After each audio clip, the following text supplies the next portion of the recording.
The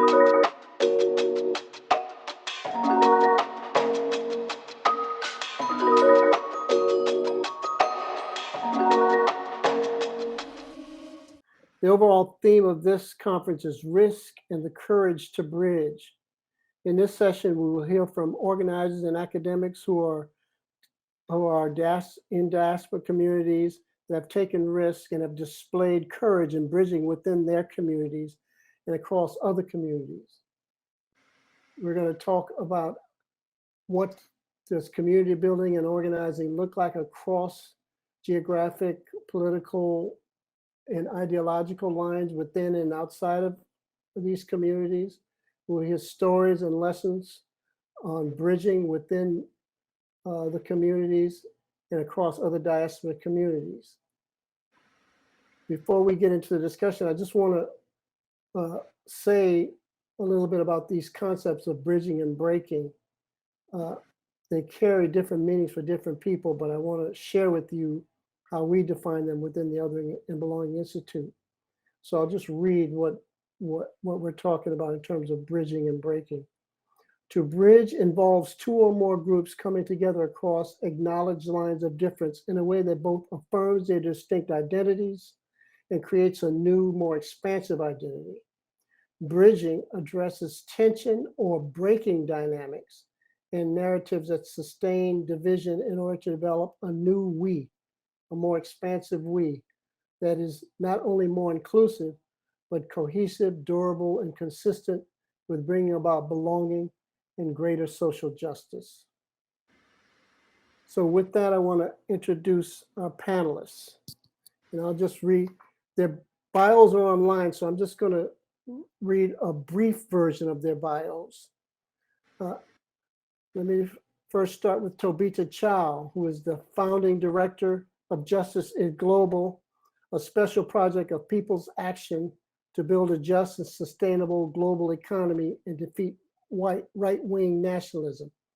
He is a leading progressive strategist regarding the U.S.-China relationship and the rise of xenophobia in the U.S., and he's based in Chicago. Tobita, raise your hand. There he is.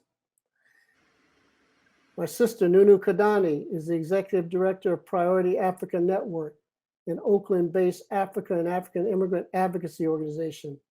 She is also the co-founder of the Black Alliance for Just Immigration and serves as a global ambassador to the Africans Rising for Justice, Peace, and Dignity movement based on the African continent. She has worked on global political issues and social events in Africa and has organized African communities in the San Francisco Bay Area around issues of racial justice, migration, and diasporic connection. Apollonio Morales, Polo, is the Director of External Affairs for the Coalition for Humane Immigrant Rights, or CHIRLA, based in Los Angeles, where he fights the good fight to pave the way for future immigration legislation by building, maintaining, and expanding diverse coalition work through coordination of the California Table for Immigration Reform and the Los Angeles Action Table. Polo was raised by an undocumented parents and experienced the hardship that families face within a broken immigration system firsthand. And last but not least, Lubna Kutami is assistant professor in the Department of Asian American Studies at UCLA. Lubna is a former president's postdoctoral fellow from the Department of Ethnic Studies at University of California, Berkeley, and received her PhD from the Department of Ethnic Studies at University of California, Riverside. Her research examines transnational Palestinian youth movements after the 1993 Oslo Accords through the 2011 Arab uprisings. Welcome to all of you, and thank you for joining us. I'd like to start our conversation just by asking you to take just 1 minute to share a cherished story or memory of your homeland or your diaspora community in the US with the audience. I invite you to start with a brief self-description, as I did, of yourself for accessibility reasons. And I also invite the audience to share your cherished stories in the chat. So let's start with Tobita. Tobita, share your story. Yeah. Hi, all. This is Toby Chow. You can call me Toby. I use pronouns, and I'm East Asian man, bald or shaved head with a goatee and mustache. And I am originally from Canada. On my father's side, I'm fourth generation Chinese Canadian. So we've been on this continent for a very long time. And my mom is an immigrant from Japan. I spent many of my summers growing up in Japan with my relatives. And one of my favorite memories is hanging out with my cousins in the forest and doing a very popular pastime among boys in Japan, which is catching and collecting beetles, rhinoceros beetles and stag beetles. That was a great way to spend summers in childhood. Okay, that's a good memory. A lot of people are scared of those beetles, but apparently you all had fun with them. Nunu, what's your cherished memory? And who are Hey you? everyone, really pleased to be here. Let me start briefly by describing myself. I have a niece that is very dear to me that I love very much. She's deaf-blind and always holding us accountable to making sure that people who cannot see and hear are in the room and acknowledged. So thank you for starting us with that, Gerald. I'm a Black woman. My hair tends to be whiter than it used to be. I'm wearing a red scarf from India and a denim shirt. So my story really isn't so much a story as a reflection that I've had, not just once, but periodically. Those who know me know that I go home frequently to the country of my birth, which is Ethiopia. And I, from the first moment that I'm actually in the country and just kind of mingling, I'm so filled with this sense of being a part of everything around me and not standing out, that I'm no longer conscious of myself as a Black woman. And it just really hits me. And the way I described it to a friend recently is that I exhale a breath that I wasn't even aware I was holding, that the whole time that I'm here, that even though I have my family here and I have large communities that I belong to, that there's always this feeling of being outside of these spaces. So that was a recent reflection from my last trip that I wanted to share. Thank you. Yeah, and we've traveled a lot on the African continent together, and when I'm on the continent, I have that same feeling of just being. Everybody around me is Black, and it's a wonderful feeling. Polo, what's your reflection? What do you look like, and what's your reflection? Well, I have black horn-rimmed glasses. I'm wearing a dress shirt. I have musical instruments in the background because music plays a big role in my family and always has been through generations.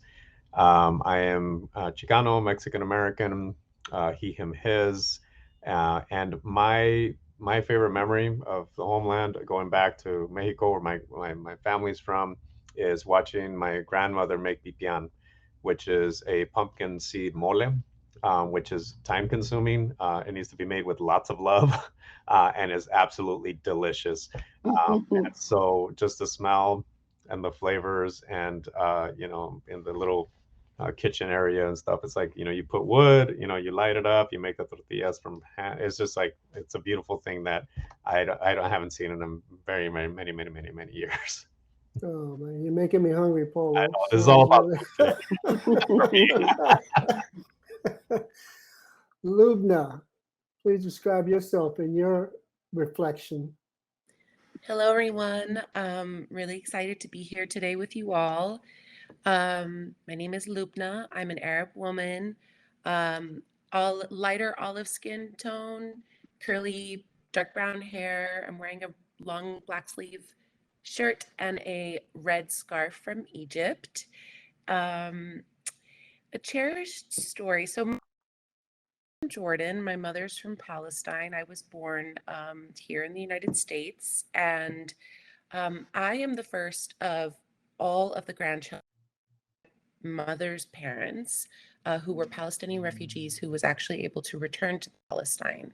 So one of my cherished memories, also a painful one, which is very common for Palestinians, our cherished stories are always loaded with very painful experiences, is that I was able to be in Jerusalem during an Easter Sunday celebration. I was actually there in passing. I was trying to get to the border to visit my father's family in Jordan because we had just learned of the passing of one of my uncles. And unfortunately, I got trapped in Jerusalem by an Israeli checkpoint that refused to let us leave. So I was not able to leave that day. And that's why I describe it as really painful, but also cherish it a lot because it reminds me of the place that is so sacred and important for us in our social and spiritual and political struggle, and why we continue to do what we do. Yes, yes, yes. Thank you, Lubna. I've been at those checkpoints in Palestine and have witnessed Palestinians not being able to leave where they are to go to Israel, and it's just incredible that the world is not more upset and about that arrangement there. So, thank you all for your reflections. I want to get into the questions. I want to talk about bridging within diaspora communities. I know all of you are involved in that. And I want to turn to you first, Polo, and ask what do you see as the unique opportunities and roles as well as challenges or tensions diaspora communities hold when it comes to bridging? I know you've been involved in bridging across different Latinx communities. And so what does that look like for you, and how have you addressed it? Yeah, definitely. Thank you, Gerald. And just going back to the food references, I'm very hungry, so I'm going to keep talking about food. But the way I look at, the diaspora, different communities coming to the U.S. and especially the immigrant populations, I've grown up, at a time where, you could get a torta, and then that turned into a semita poblana, which is from Puebla, which is, very indigenous population in Puebla here in Los Angeles, to pan con chumpe, which is a Salvadorian sandwich. And I'm still asking myself, where's the Haitian steak sandwich, right? So when we talk about a diaspora, folks coming to the U.S. And really adapting, we do have, I call it the great equalizer in terms of our common struggle. As immigrants, it's very difficult to get a leg up to survive in this country. And so you start kind of gravitating towards what you know. And so that comes with a lot of things. One is we do continue a lot of the traditions, and good and bad, of inviting others, welcoming, being very inclusive in that regard in terms of community, but also colorism, anti-blackness, this kind of putting your nose down, looking down on indigenous communities.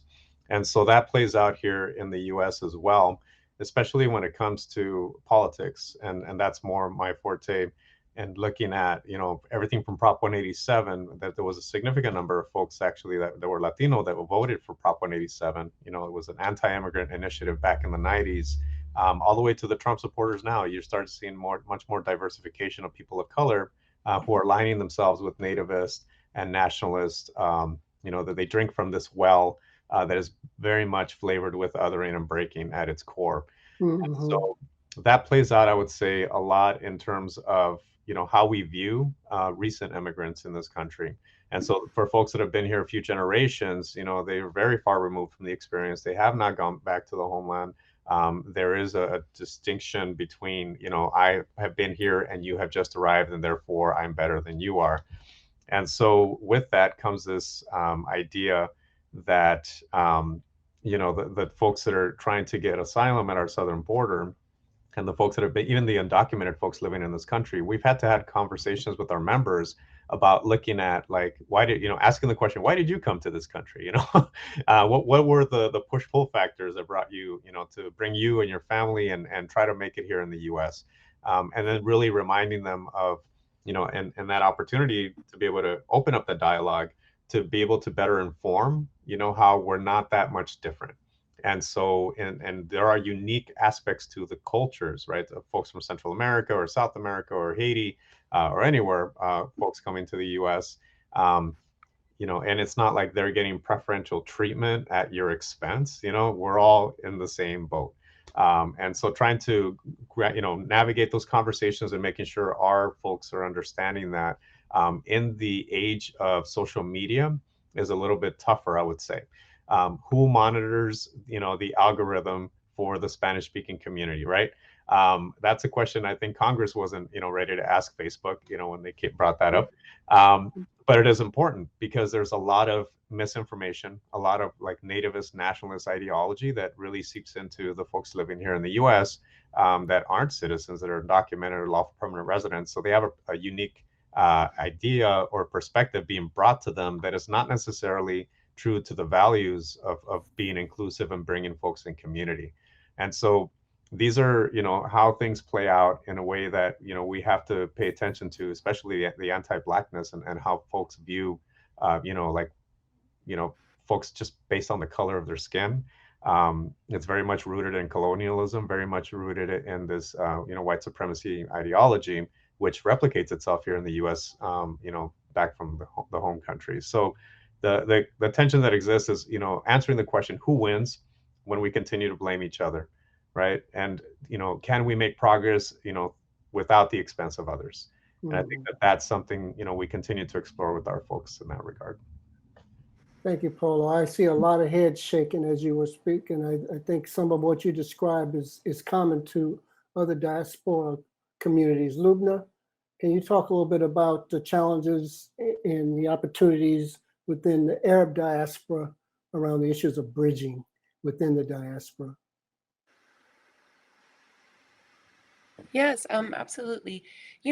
I think we have, many similar political, structural, economic, social challenges around bridging in the United States as other immigrant communities, as a broader Arab community. I think one of the things that's really been a challenge for our community is the legal classification that remains until today on the U.S. Census of Arab communities as white on the U.S. Census really contradicts the social and political experience of, and even economic status and access to resources of Arab communities compared to other white populations in the United States. I think when we get more specific in terms of the way that bridging is taking place within specific Arab communities, I could speak specifically from the Palestinian community. I think that a big part of the different joint struggle and solidarity relationships that have long existed among Palestinians and other Black, Indigenous here in the US, and that are being renewed with a new generation in the last decade, I think a big part of it has to do with a lot of young Palestinians finding sites of home and care in other communities. To be Palestinian in the United States is to be constantly grappling with the severance that you're experiencing from your homeland and your family there, not being able to physically access the homeland, and your families being separated from people.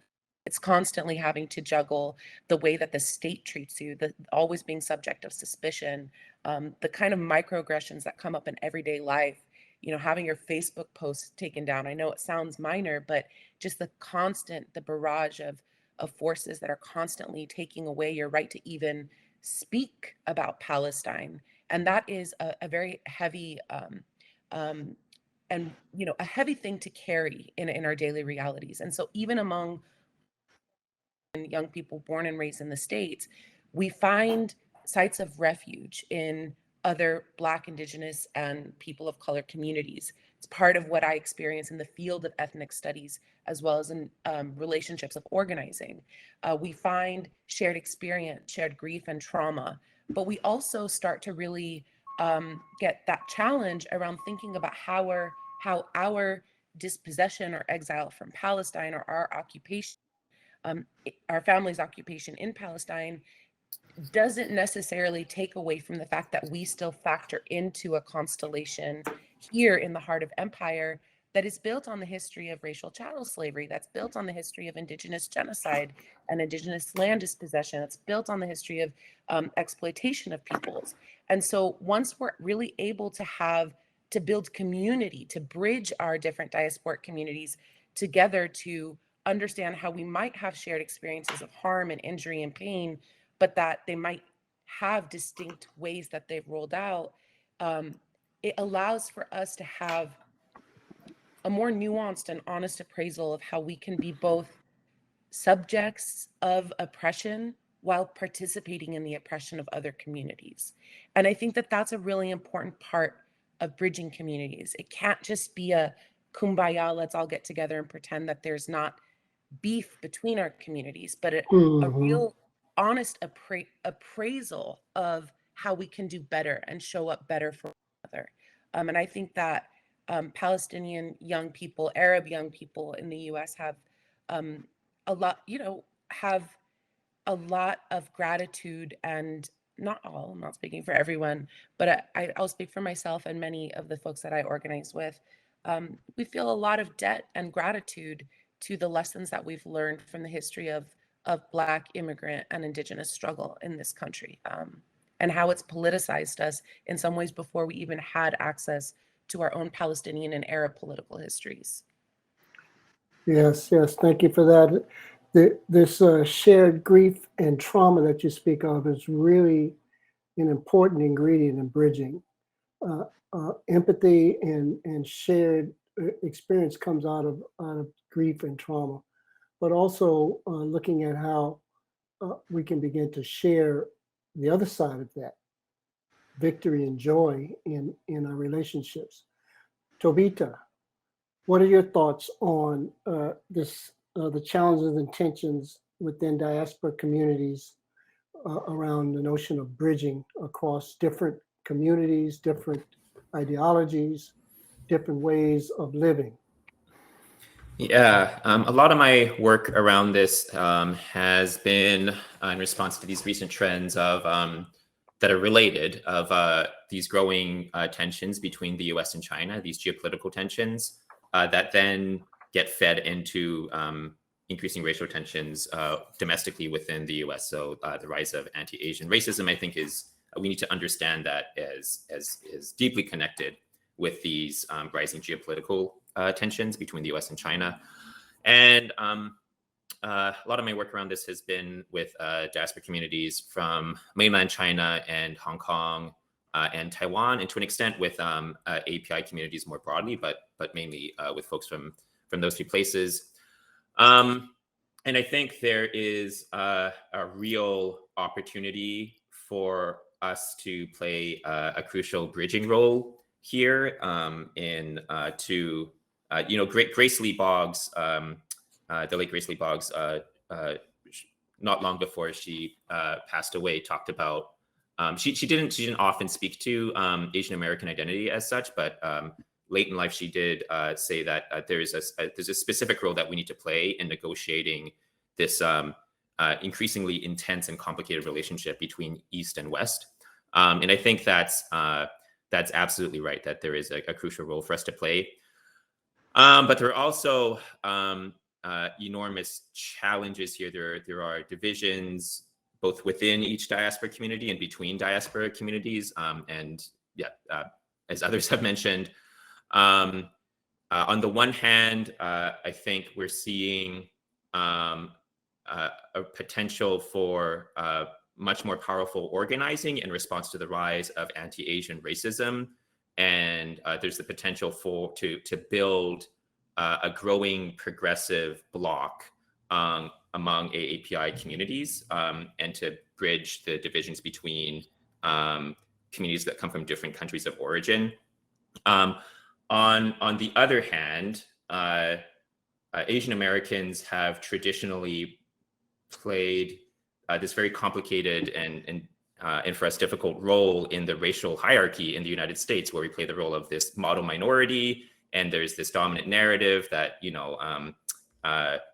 Asian Americans play the game of the dominant system very well, and then we get used to sort of validate and justify the status quo. right? Particularly from those who are opposed to anti-racist politics. They will say, well, racism can't be that bad because, look at the Asians. And there are now among white nationalist forces on the right an attempt to sort of conscript Asian communities and onto their side in opposition to the new wave of anti-racist politics and Black Lives Matter and so on. Most Asian Americans are not going along with that, but we are seeing a rise in minority and unfortunately, well-organized and vocal minority of folks from API communities that are organizing themselves into this new sort of right-wing force. This is a trend in some Chinese communities. There's sort of this new Chinese American right that is springing up, and this also connects back to the point that I started with, this U.S.-China tensions. We see a tendency among a lot of folks who are rightly critical of the Chinese government because of the threats that the Chinese government poses to them and people in their countries of origin. But then that translates into support for Trump and other sort of white nationalist leaders under the premise that these are the leaders that are going to stand up to China the most powerfully, right? So you get these contradictions where there are people who on the one hand are threatened by the rise of anti-Asian racism here in the US, but are still siding with Trump because they see that Trump and other right-wing figures like him provide the hope that they feel that they need in sort of standing up to the Chinese government, which they have valid criticisms of, but is pulling them into this sort of toxic form of politics. So the real challenges here, but also significant opportunities. Yeah. That's very interesting, Tabitha, the rise of a Chinese American rightward movement at the same time that Asians are being scapegoated for coronavirus and are being attacked viciously. And that's sparking a new round of organizing within Asian communities. Very interesting. Thank you for that. Nunu, you and I have talked endlessly about bridging across different African communities in the US and then bridging with African American communities. Talk about your experience with that and what are some of the challenges and some of the opportunities. Sure. So as you said, Gerald, we've been working on this a very long time.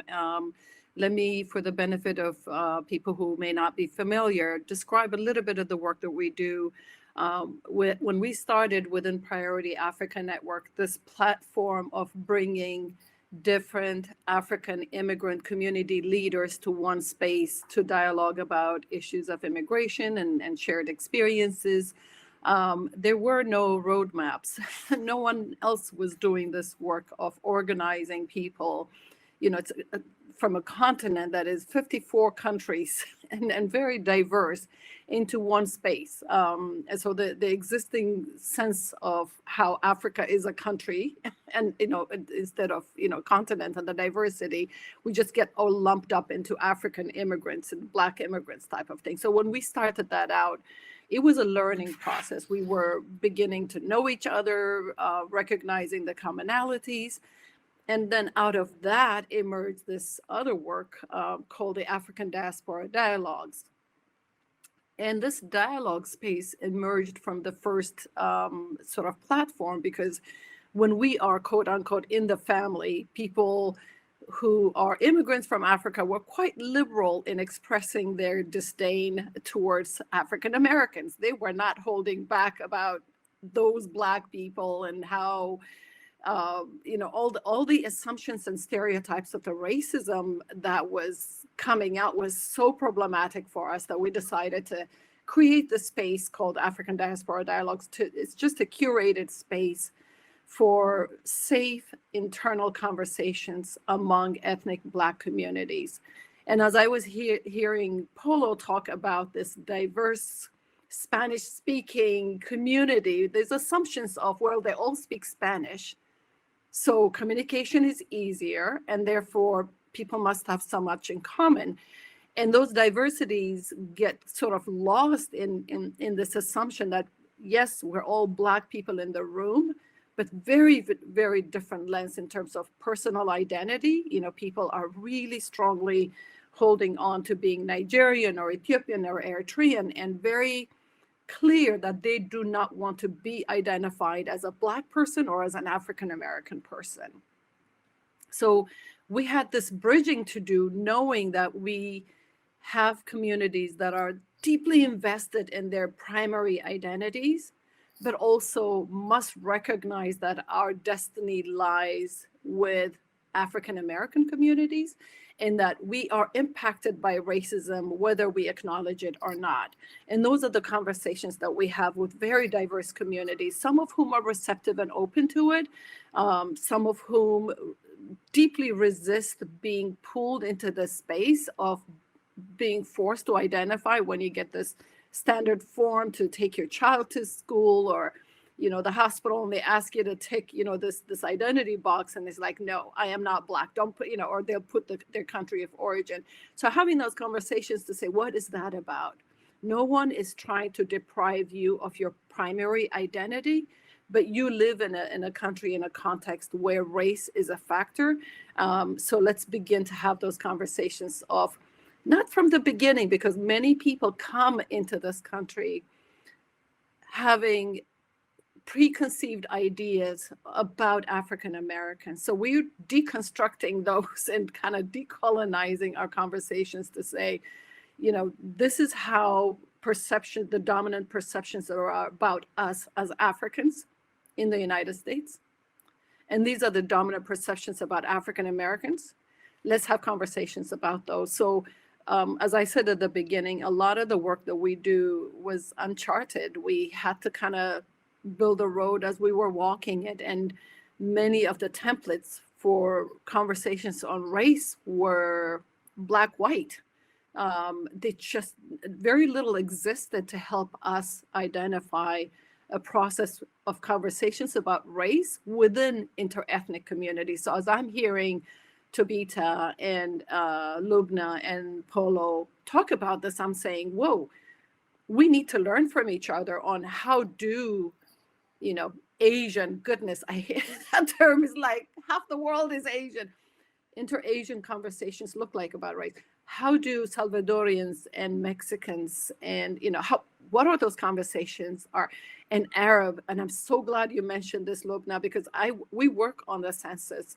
And the fact that Arabs are in the white category, and I'm so glad you named it, because it's like the first time I heard it, I could not believe that was a fact. But there is no box that says Arab, but we know the reality on how it plays out on the ground when you are Arab and Muslim and all these things. So much to learn from this conversation, and loving it. I'm loving it too. Thank you all for those contributions. I want to pick up on this notion of identity that Nunu identified in her talk, and I want to turn to you, Lubna, because I was reading one of your articles, "The Camp is My Nationality," and in it you say Palestinian situated refugee knowledge offers important lessons on refugee survival, community and homemaking, political agency, and solidarity praxis, while simultaneously demonstrating how Nakba, that is the original occupation of Palestine, the disaster, is not fixed event, but a consistent characteristic that shapes Palestinian experiences some 73 years after the initial dispersal. So I've been struck by the way that Palestinians, whether or not they've ever seen their homeland, completely identify as Palestinian and identify Palestine as their homeland, young people. And so national identity maintained, how does it, and what is and is there an identity with that larger Arab identity? And then how does that bridge with identities when you to the US and you're classified as white? That's a long question, but I'm interested in your take on that.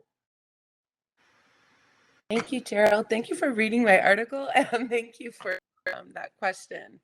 I think so my research is based out of my activism, primarily through an organization called the Palestinian Youth Movement, which I was a co-founder of, but also through that particular piece, Gerald, that you referenced, was based on another program called Swana Connect, which allows Southwest Asian, North African young people from Turtle Island to travel to Greece to engage in solidarity actions and in volunteer support services for refugee communities who are arriving from all different parts of the Asian and African continent to Greece as the first steps of the EU.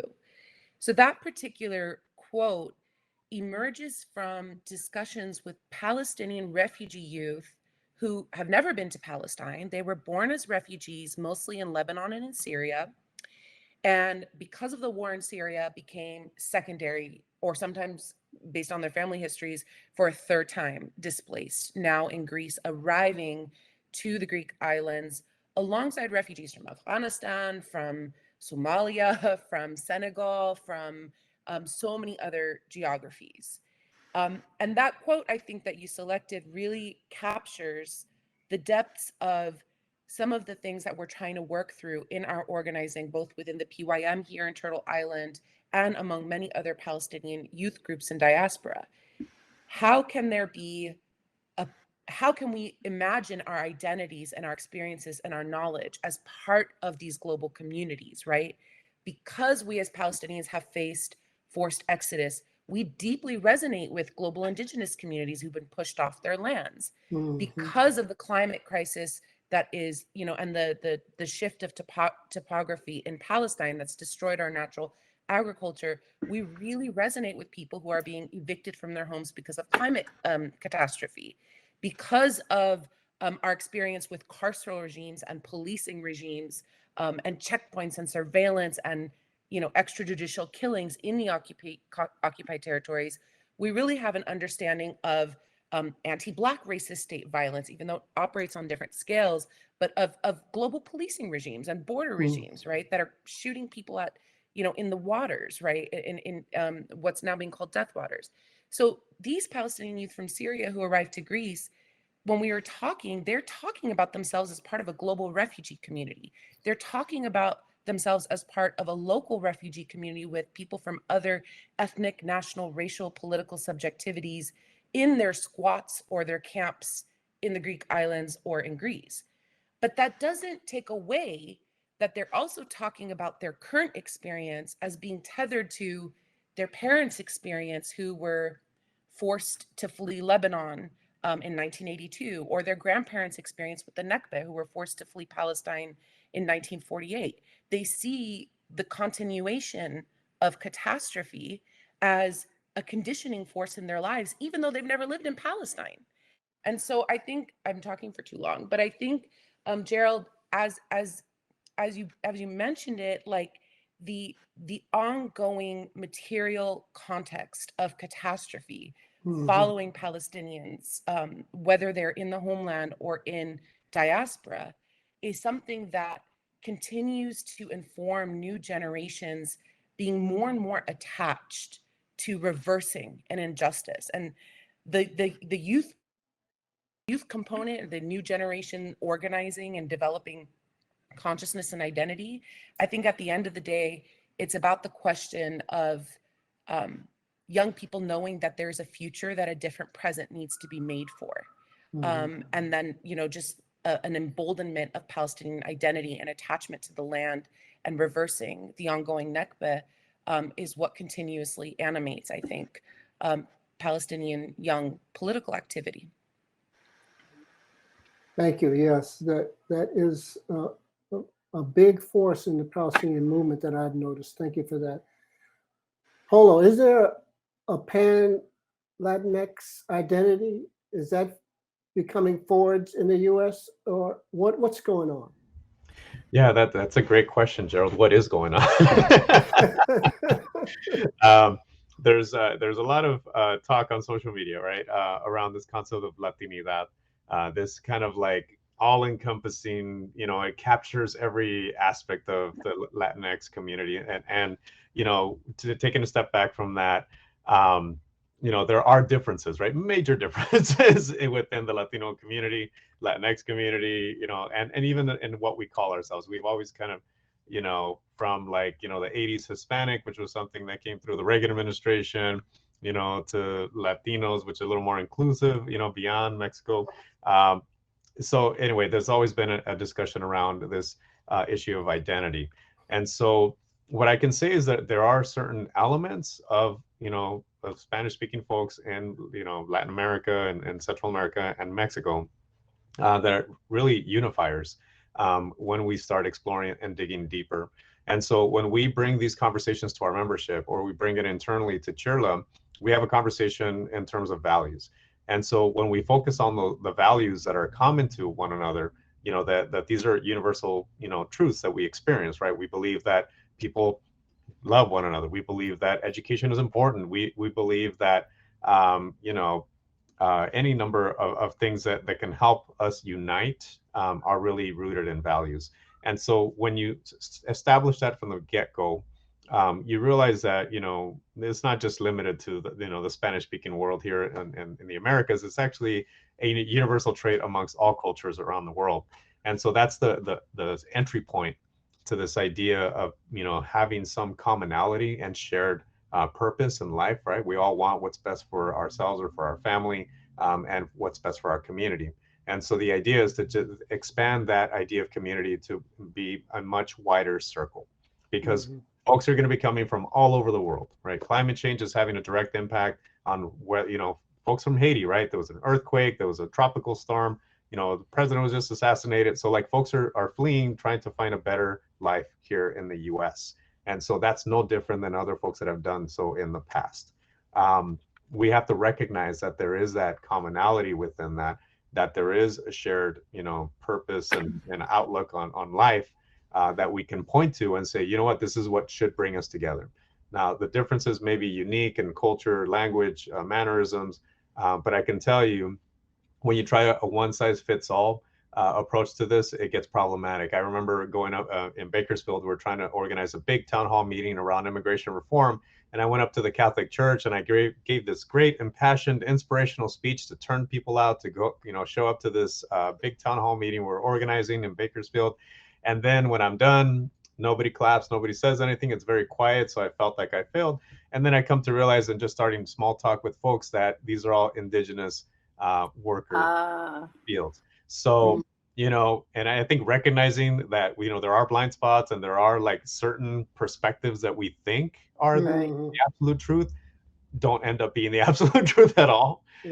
And so when we try a universal approach without recognizing the differences, right, we totally miss out on including people in this process. So I learned a lot through that experience, and, you know, and just being mindful that my dominant language, even if it's a Spanish speaking language, is not necessarily the language that folks are speaking in the room.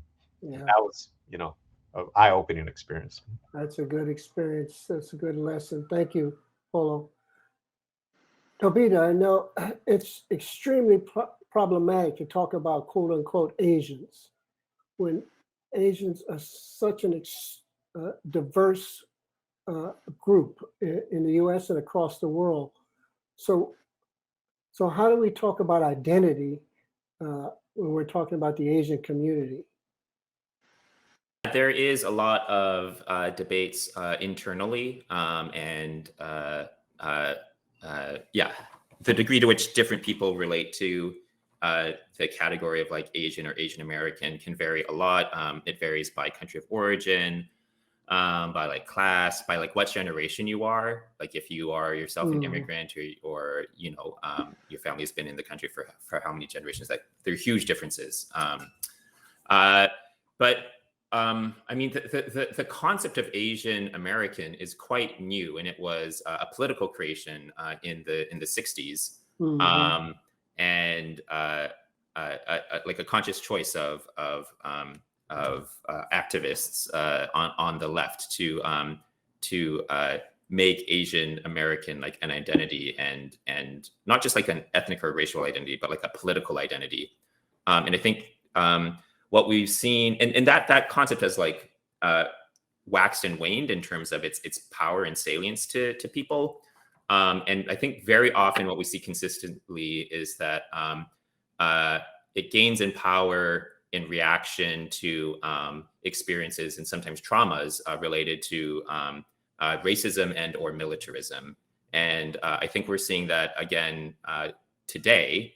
There was a poll just a couple of weeks ago by Politico in Morning Consult, and they polled, I think, 50 different people from 50 different Asian nationalities and ethnic groups on their feelings about Asian American identity and political issues that are facing them. And they found that there is a significant increase since last year with the start of the pandemic, and then President Trump saying the word Chinese virus and this wave of anti-Asian racism. Since that moment, they found like a 20-point increase overall in people across these 50 different ethnic and national groups identifying with the label of Asian American, and a rise in increased alignment around some core questions about, like, do you feel threatened by violence and by white supremacy? Are you concerned with this wave of anti-Asian racism, and who do you think is to blame? And the most common answer is former President Trump. This is a significant shift. I think for some time now, the primary form of identity for diaspora communities from Asian countries has been nationality or ethnicity rather than Asian American.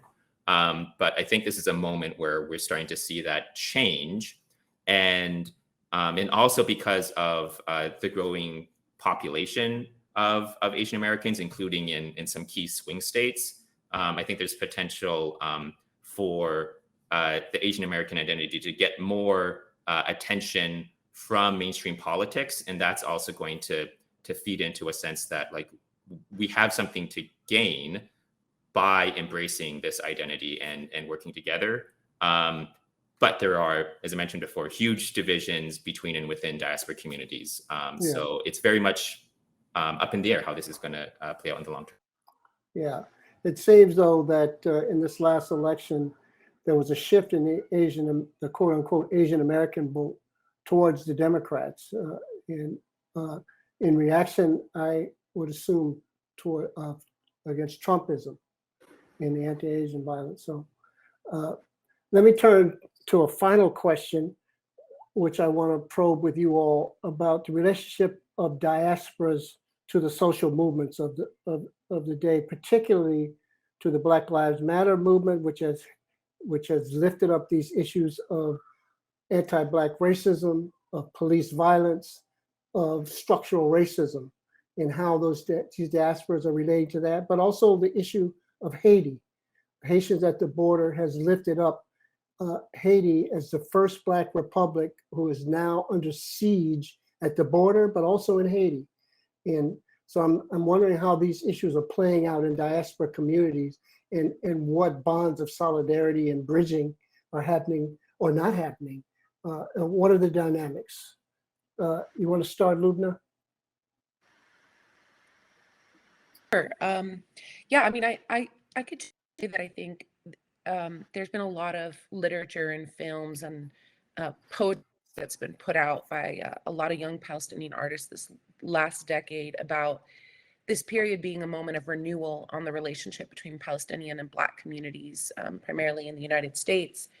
And I think it's becoming more and more clear within the political education that groups like the Palestinian Youth Movement, groups like National Students for Justice in Palestine, and so many other community-based groups are doing, that Palestinian communities are learning a lot from Black struggle, the history of Black struggle, the history of the way in which the U.S. Regime, right, U.S. empire developed its policies of counterterrorism, developed its policies of surveillance and containment and prisons, primarily through the violence inflicted on Black and Indigenous people throughout time. And I think that those technologies and logics were exported to the creation of the settler colonial regime that's occupying us in Palestine. So there's a very clear material alliance between those forms of systemic racism and violence. And so there's a very natural, I think, alliance that's being rekindled among Black communities and Palestinians for a shared vision of a different world. I think that, yeah, I definitely think that Palestinian communities in the United States are trying to reorient our understanding of policing entirely. This last year and a half has been a really, really critical time for us to think beyond the question of police reform and to really be engaging in questions of abolition and defunding police, and envisioning the type of world that we want to live in, and learning a lot from the movement for Black lives in the process of doing so. I could stop there. The only thing I will say about Haiti is that I think that right now is a really important moment for all of our communities, where there's, when we're I mean, this theme is about bridging, and I think people are making the deep connections that racist violence in the United States is deeply connected to the question of empire and imperialism overseas. And I think that these connections are organically being made because so many communities are facing such extreme catastrophe in the exact moments. And so there are natural alliances that are being built out of a shared system in place that is, you know, disposing of people at borders and kidnapping people and imprisoning people and hurting people so, you know, devastatingly in the current moment. Yes, thank you. Nunu, you know, what we've witnessed in the Black Lives Matter movement is a lot of young African and Caribbean youth are identifying themselves as Black and aligning with Black Lives Matter. Can you talk a little bit about that process and some of the tensions within particularly African communities as relate to Black Lives Matter, but we're still seeing a lot of the youth moving in that direction. What do you think? So the youth are an interesting group that we work with because many of them are children of Black immigrants or immigrants who came to the United States. You know, their parents came to the U.S. or they themselves came to the U.S. in their formative years, and their lens and seeing their bodies, themselves, their identities, and the duality of both being an immigrant but also belonging and very much invested in the racial justice movement is very different than the generation that we mostly work with, which is people who were born in the continent and spent their formative years here. So, you know, one of the things that emerges from the diaspora dialogues is this absolute realness of differences in the room, and we don't shy away from it. We name it. Different is not bad, it just is acknowledging you know, we come from different trajectories of history and geography, and you know, how do we live together in this space called America that has racialized all of us in one word, which is Black. And you know, those differences we try to tease out and see how it meshes in together. But one, you know, when we work with African American communities, there is also that pushback, that rejection that says you're not really authentically Black. You don't support the Black Lives Matter. You're not with us at the crucial moments where race is you know, the racial justice movement is building. And one of the things that frequently rises up, and I'm sure it's been it's been one of the tenets of the conversation we're having now, is it's usually when we're under attack that we find these moments of solidarity. And in these closed session of the African Diaspora Dialogues, so many of the African immigrants share stories of being stopped while driving, stopped while walking, these encounters with the police that are so traumatic to them, because many come to this country believing it's, you know, we took care of racism in 1965. Obama was elected, for Christ's sake. So wasn't that stuff, you know, taken care of already? So when they experience these in real times, it's very traumatic, but also an opportunity to hear about the murder of George Floyd. It wasn't because he was doing something bad. What had happened to him is a long line of history of what has happened to Black people in this country. And Haiti, Haiti, was it Frederick Douglass who said, has never been forgiven for being Black? It's this nation that has had this really tumultuous relationship with the United States for the longest time. And it makes all of us very uncomfortable. It makes African Americans, I think, uncomfortable because here is an issue of Black resistance that is transnational that we must throw our support behind, and we're not always seeing that.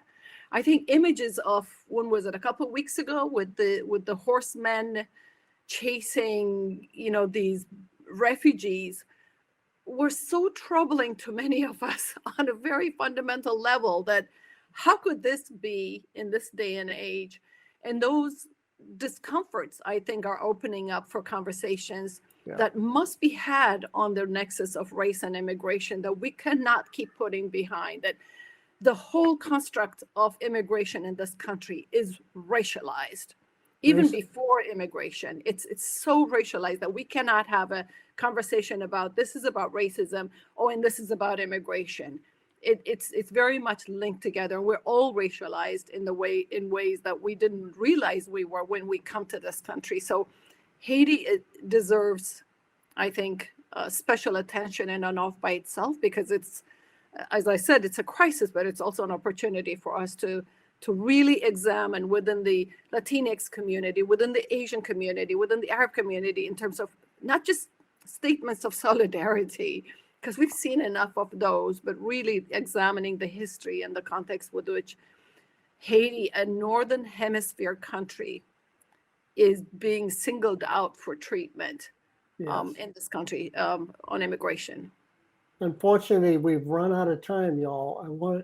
I know that, Polo, you are dealing with support for Haitians at the border through CHIRLA and other organizations, and for many of the West African folk that are coming to the border.